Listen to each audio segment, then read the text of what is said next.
Kit.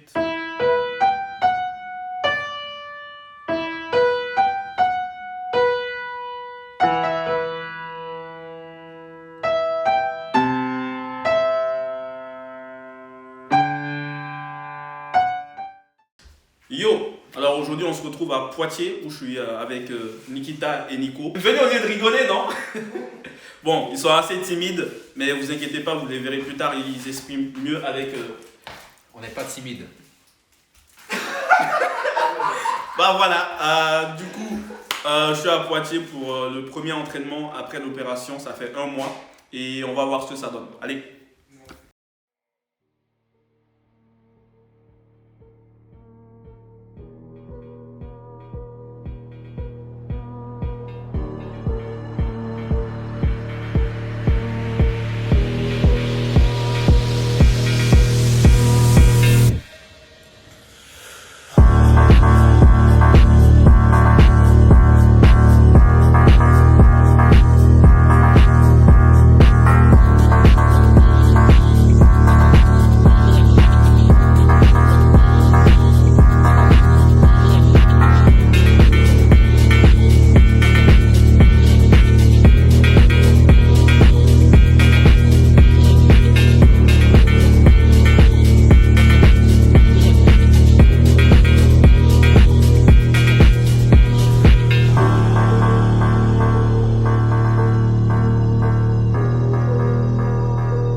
Vous m'avez manqué aussi. C'est faux. Ce micro est débranché. Alors il est temps de passer au moment le plus important de la vidéo, évidemment, moi. Ouais, c'est bien beau tout ce qui est planche, front, one arm handstand, drapeau, je sais pas quoi encore. Mais qu'est-ce tout ça comparé à un homme affaibli qui a déjà du mal à s'échauffer? Et oui, c'est ça que je vous propose aujourd'hui. Alors avant de reprendre la vidéo, je voulais vous prévenir par rapport à un phénomène étrange que l'on observe dans les parcs de street qui fait que les gens arrivent naturellement à se positionner juste exactement devant le cadre de la caméra pendant que ça tourne. Alors, la cause du phénomène reste encore inconnue, on la cherche toujours, mais en attendant, nous allons l'appeler DLC dans cette vidéo pour devant la caméra. Je sais pas trop comment ça va apparaître dans la vidéo, peut-être devant la caméra. Ne vous inquiétez pas, pour votre confort visuel, nous avons fait le maximum pour limiter les cas de DLC durant le reste de cette vidéo. Profitez. Alors merci Demba, ici Dems TV, comme dit un peu plus tôt, on commence par s'échauffer et nous assistons aussitôt à notre premier cas de DLC. Et si vous avez suivi jusque là, cela ne doit pas vous surprendre, mais cela reste toujours fascinant à observer, je l'avoue. Nous allons maintenant nous focaliser sur notre athlète Demba qui échauffe ses épaules avec un élastique, arme de prédilection de tout débutant au street workout et que l'on peut trouver facilement à Decathlon. Publicité non sponsorisée évidemment, mais nous sommes ouverts à des échanges. Hashtag Decathlon France.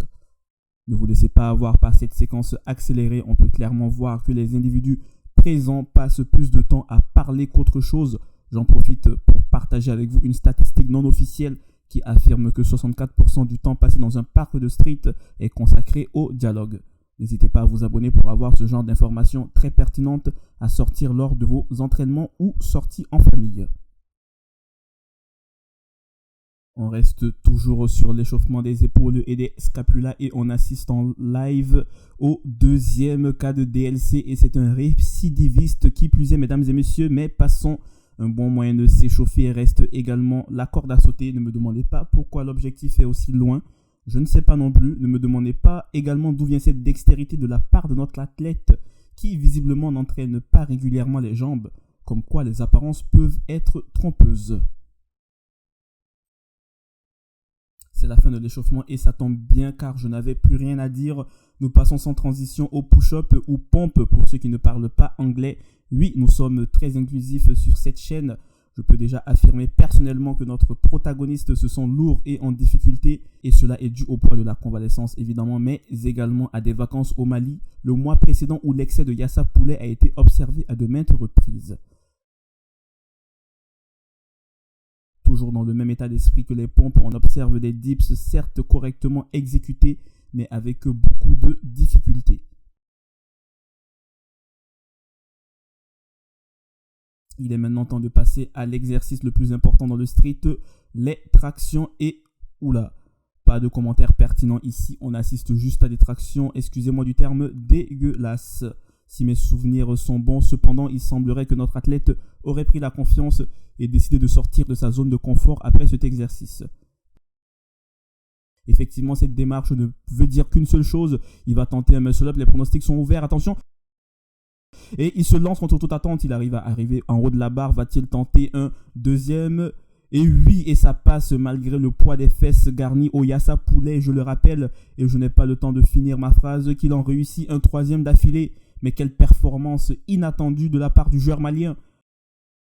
Poussé par un élan de confiance, il décide de tenter un front lever, figure très très cher à son cœur. Les pronostics sont ouverts, encore, et attention, il se lance, et je n'ai même pas le temps de finir ma phrase qu'il est déjà au sol, mais voyons voir le ralenti.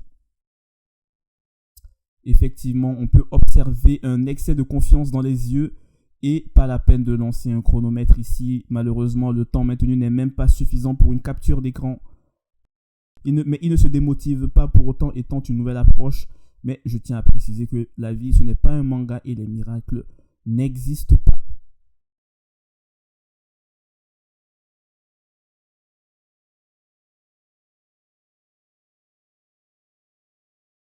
Voilà, c'est la fin de la vidéo.